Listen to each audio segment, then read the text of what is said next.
c'est Guy Trompette. Voilà ton carton parce que tu as commis une belle faute. Non, mais comme vous êtes très gentil, je remets mon carton dans ma poche. Voilà, c'est pour vous signaler que quand même, sur la droite, il y a le rouge et sur la gauche, il y a le jaune. C'est la faute qui est la moins importante. J'étais militaire. Je suis arrivé en août, le 14 août exactement 64. Et on est arrivé au quai d'honneur avec le Tahitien, on venait de Nouméa. Moi je suis venu comme en tant que spécialiste armement petit calibre. Et de là, quand ils ont vu mon dossier que j'étais footballeur, eh ben on m'a mis dans le CAM, Club Athlétique Militaire. On jouait contre les civils à l'époque, contre Central, contre Excelsior, contre Feipi. Et j'ai joué sur ce fameux terrain ici, qui est là, en face de moi. Bon, de là, le club CAM a été dissous et je me suis retrouvé à Tamarinaiti, à Roué. J'étais licencié. Pourquoi? Parce que ça avait été dissous. Et c'est le frère de Paul Tawitou qui travaillait à RFO qui savait que j'étais un bon joueur. Et c'est lui qui m'a contacté pour venir à Tamarinaiti. Après 3 ans de bons et loyaux services, Guy Trompette retourne en métropole.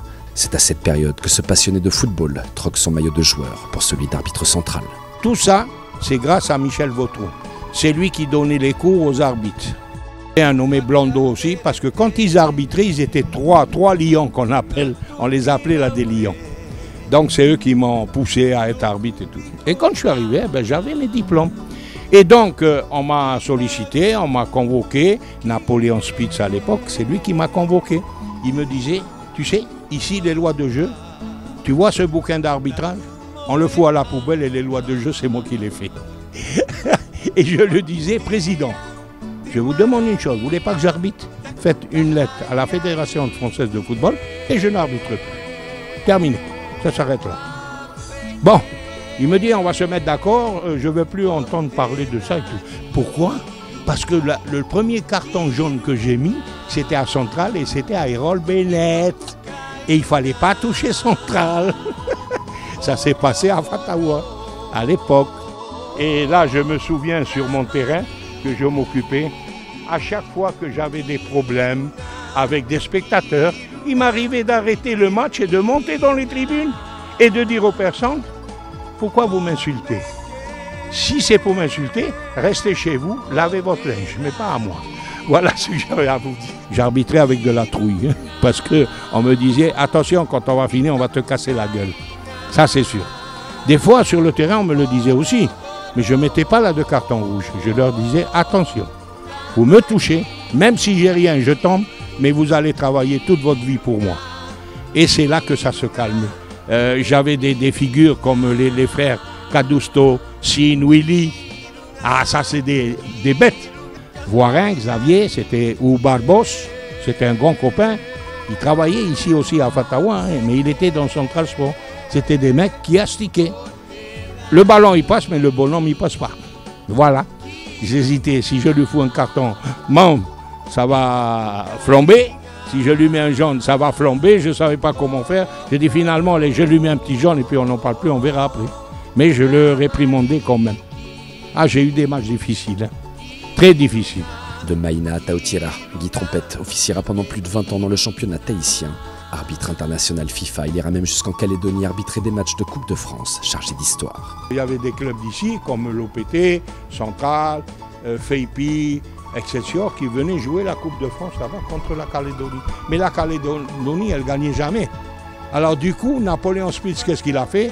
Il a dit, bon, une année, c'est toi qui pars, une année, c'est l'autre qui part. Et c'est comme ça que ça s'est produit, que les Calédoniens ont pu aller en France, parce qu'ils ne gagnaient jamais. Hein. Ils ne gagnaient jamais. Les Tahitiens étaient toujours forts, hein. Malgré qu'ils les ont voûtés, obligés de mettre les maillots dans l'eau de mer, mettre du gros sel. Je me rappelle de tout ça. Même nous, là, les arbitres, hein, on nous disait, ah, il faut mettre ça. Il est arrivé, c'est vrai, en regardant un match avec Errol Bennett, tout seul devant les buts, il n'arrivait pas à marquer, le ballon il montait, il passait les buts. Il disait, ouais, à Nouméa, ils étaient en boucané. Non, mais c'est véridique.